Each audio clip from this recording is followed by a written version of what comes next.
Hi guys, I'm Libertman, forced to be alone but free to decide how. Today we're going to talk about the modern trap. Silent, deep, and perfectly designed. A psychological trap that keeps millions of good men drained, confused, frustrated, or broken. A trap that manipulates the three most powerful energies of a man: his desire, his moral sense, and his hope for self-improvement. I call it the modern dark triad. What is the dark triad in psychology? In psychology, the dark triad refers to the three personality traits that are toxic and manipulative when combined. Those are narcissism, the craving for admiration and control, Machiavellism, strategic manipulation for personal gain, psychopathy, that is the emotional coldness and lack of empathy or guilt. Together, they create a behavioral system that uses people as tools instead of valuing them as individuals. The narcissist wants to be admired. The Machiavellian wants to control. The psychopath enjoys domination. These three traits together form a psychological mechanism of emotional exploitation. So let's see what the modern dark triad is. Today, the dark triad is no longer just an individual pathology. It has become a social and cultural mechanism, a collective system that manipulates and exploits men on a massive scale. We can summarize it in three coordinated fronts: a new, modern version of the dark triad. Today, women who monetize male loneliness through attention. Traditional conservatives, tradcons, who guilt men into marriage, and pick-up artists and self-improvement coaches who sell false hope. Each of these targets a different side of the masculine psyche. Together, they form a perfect triangle of emotional, financial, and psychological exploitation. Let's have a look to the first corner, the business of male loneliness. Never in history have so many men been so alone, and never have so many women learned how to profit from that loneliness. Platforms like Instagram, TikTok, Twitch, and OnlyFans have turned loneliness into a billion-dollar emotional casino. They use the same principles as addiction: a stimulus, the constant exposure to beauty, hope, fantasy of personal access, reward, microdoses of attention, and payment, either money or time. The woman's body becomes a brand. The man's attention becomes the currency. Female validation becomes a product. The lonely man becomes a customer. What's the cruel twist? The woman who takes your money for personal messages probably has a boyfriend, a house, and real affection elsewhere, while you get fantasy crumbs. So what is the psychological effect? It's a dopamine feedback loop that starts with fantasy, then stimulation, then reward, then emptiness. Each cycle leaves you emptier and more dependent, just like a drug addiction, except the substance now is hope. Hope that one day you'll be seen, desired, and chosen by one of these women. The second corner is the tradcon trap, that you must marry. On the opposite end of the spectrum, we have the traditional conservative narrative: those who say things like, "A real man gets married." Your purpose is to be a husband and father. A man without a family is incomplete. That advice used to work in another century. In the 1950s, marriage came with loyalty, stable communities, social rewards, economic complementarity, and shared values. But the structure is gone. Today, divorce laws punish men. Infidelity is normalized. The provider role is undervalued. Men lose custody, home, and savings. Society no longer honors fatherhood. So when a man marries today, he's often signing a contract where his duties remain but his rights vanish. There is a moral manipulation here. The "you must marry" narrative exploits male guilt. It frames moral worth as marital status. In reality, that model was built for a society that no longer exists. Marriage used to be a pact between two roles. Now it's a gamble where one side risks everything and the other loses nothing. To marry blindly today is not love, it's submission to a broken system. Many men do it out of fear of loneliness, not faith in love. And then the third corner, the industry of infinite self-improvement.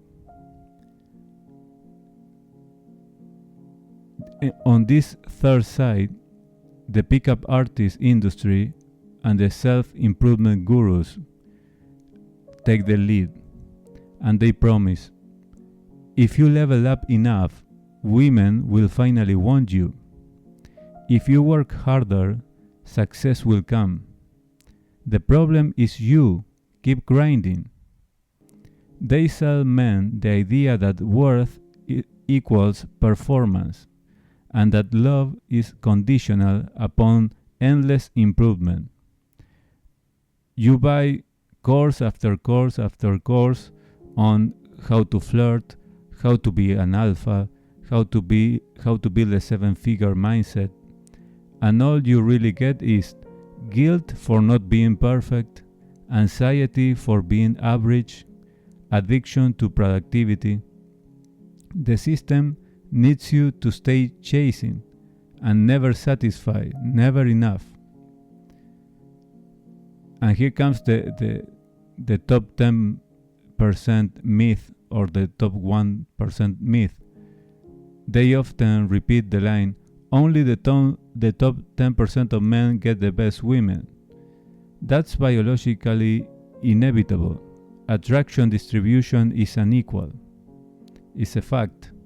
But the manipulation lies in suggesting that you can buy your own way into that 10% or 5% or 1%.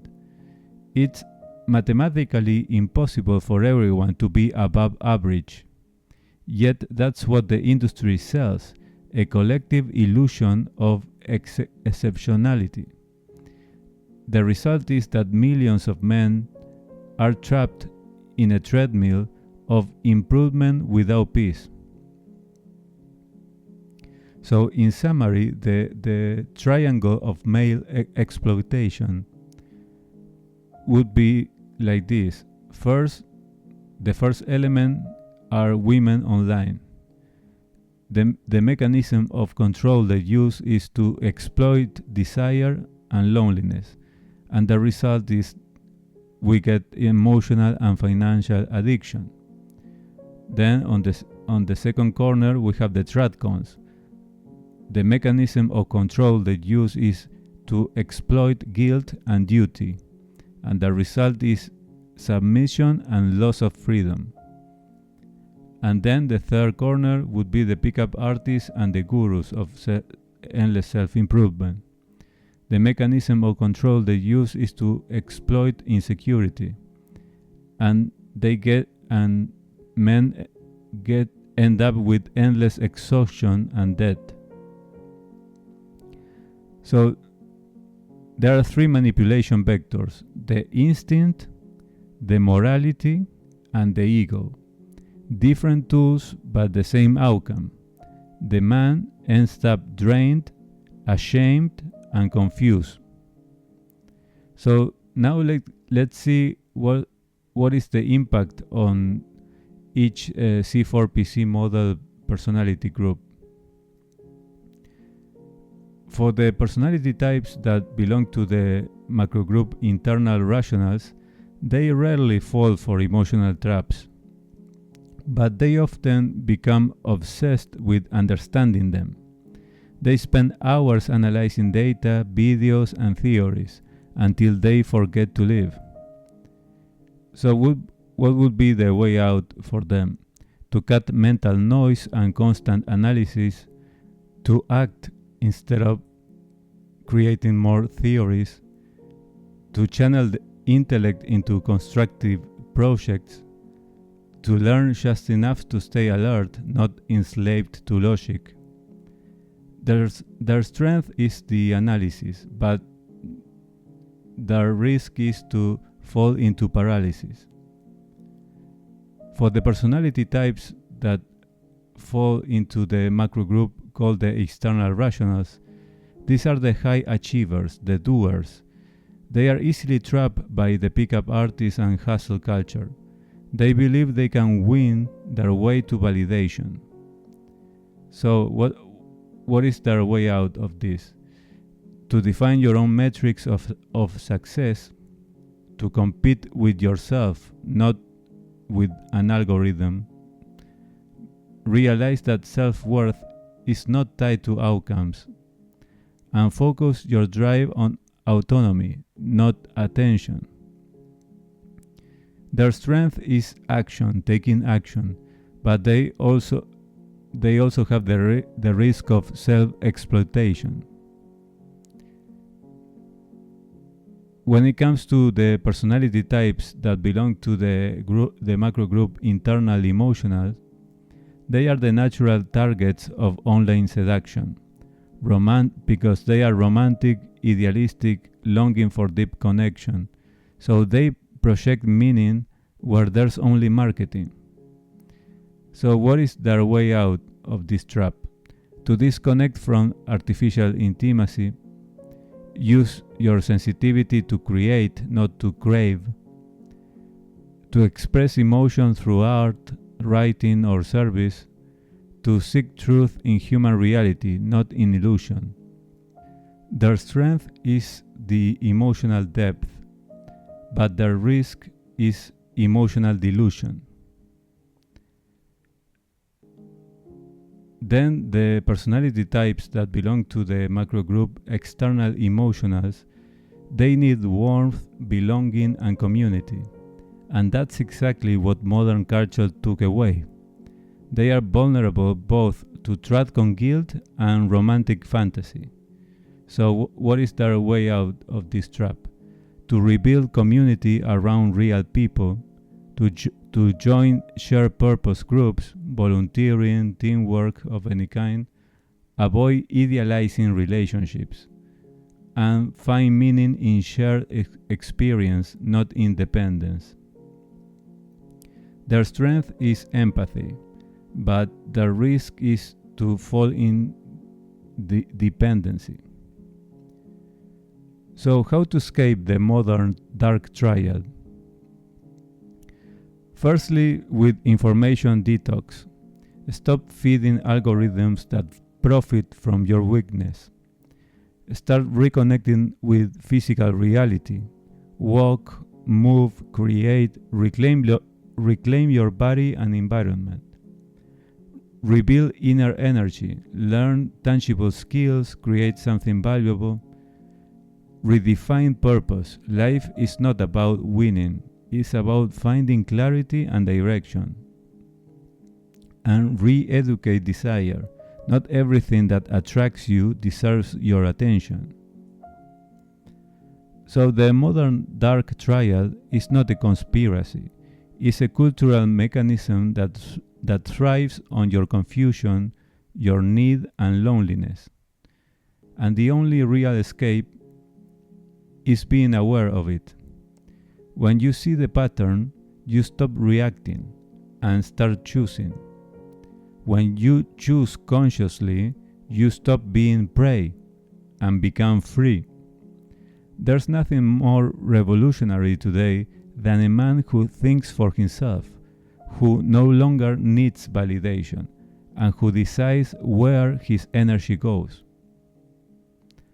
So thank you for listening. If something of this video has been helpful to you, please leave a comment, share your thoughts, and please like and subscribe to support this humble channel. Stay strong, take care, and see you in the next one.